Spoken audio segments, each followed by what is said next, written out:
Let's talk about why it's so essential that we focus on mindsets in our leadership and personal development efforts. To do this, let me show you the infamous picture of the dress. What color is this dress to you?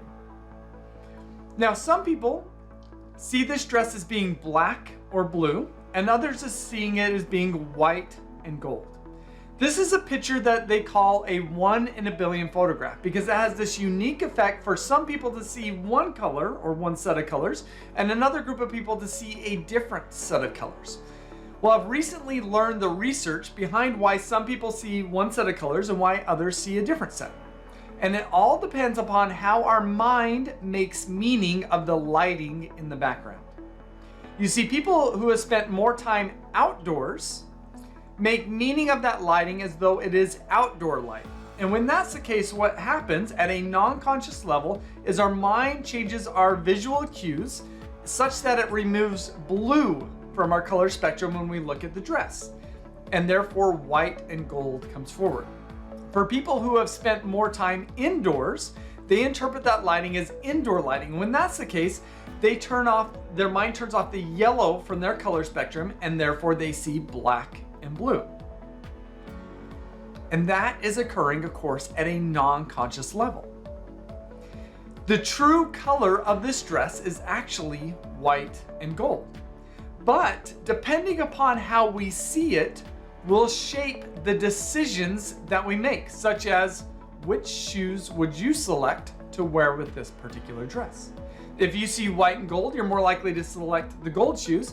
If you saw black and blue, you're more likely to select the blue shoes. But if you actually wore the dress with blue shoes, it may not match super well. What is going on here is the same dynamic of what goes on with our mindsets. Now, there's some aspects about this particular image that we can't control. We cannot control how we interpret that lighting. But we can control how we see and interpret a lot of things in our environments. Let me walk you through some of these.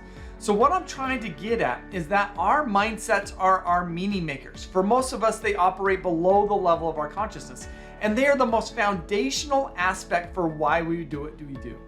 How we see our world shapes how we think, how we learn, and how we behave, and therefore how successful we are in our life, our work, and our leadership. And if we can awaken to and improve our mindsets, we will improve how we think, how we learn, and how we behave. The problem is that most people think that they have really good mindsets. But in my experience, that's not the case. In fact, let me show you a couple of things. How do you naturally make meaning of failure? Do you see failure as something to avoid? Maybe a cue that you are a failure if you fail? Or do you see failure as an opportunity to learn and grow? Right? I had a nephew when he was little, we would play games. And whenever he got to the point where he knew he wasn't gonna win, he would topple the table. Why would somebody do that? Well, it's because they've got an underlying mindset that is telling them, if I lose, I'm a loser. And that's occurring at a non-conscious level. And that, of course, doesn't set him up for long-term success. But if he can awaken to him, in this instance, having a fixed mindset and develop more of a growth mindset, he could better make meaning of failure and of losing, that there are opportunities to learn and grow. What about disagreement? How do you see disagreement? Do you see it as a threat and get defensive? Or do you see it as being necessary for creativity? Most people, how they see it is automatic. That's their mindsets. Making meaning of that situation as being either more negative, something to avoid, or something that's more positive. What about risk? How do you see risk? Do you see it as something that's scary? Again, something to avoid, or something that's required for goal achievement? The only way I'm gonna get from where I'm at now to where I wanna go is by taking risk. That's another way that we make meaning of it. And what about an underperforming employee? How do you make meaning of them? Do you automatically make meaning of them as not doing their best? Which when we do, we're really quick to be critical of them. What's wrong with you?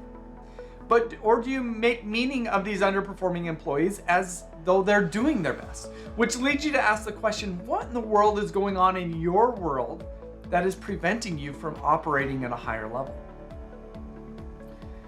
Again, for most people, how we make meaning of these instances are occurring at a non-conscious level and automatically, which shapes how we think, how we learn, and how we behave, right? We could have leader A that sees these things in one way and leader B who sees these same things in a different way, and we can ask ourselves, who's going to be a more effective leader? Who's going to have a more positive impact in their sphere of responsibility? That's really clear. It's leader B who sees these things as more positive, but that is not normal. In fact, all 4 of these situations are aligned with a different set of mindsets. Here's 4 different sets of mindsets that I've discovered over the last 40 years of academic research. And what I've found, I've got a mindset assessment. If you haven't taken that, go to my website at ryangottfredson.com and take that. It's a quick assessment that will assess where you're at along all 4 of these continuums. I've had over 30,000 people take this mindset assessment, and only 2.5% are in the top quartile for all 4 sets of mindsets. That means that most of us have some mindset work to do, myself included. Most of us, again, think that we have really good mindsets. But what I've discovered is that most of us don't have the best mindsets. A lot of us have mindsets that are self-protective, therefore they feel good, right? The self-protective mindsets lead me to want to avoid failure, to avoid problems, to avoid disagreement. But that in that self-protection, it holds me back from learning and growing, from finding truth, and from reaching goals. And if we continue to overlook our mindsets, we are going to continue to be stuck where we're at. Because it's not until we change our mindsets can we improve our thinking, our learning, and our behavior. So hopefully by understanding the role that our mindsets play, hopefully the dress helped with that, and understanding what mindsets are out there, you can develop a greater interest in identifying and awakening to your mindsets and then improving them. It's been game-changing for me, and it's been game-changing for thousands who have read my book, Success Mindsets, which is a Wall Street Journal and USA Today bestseller.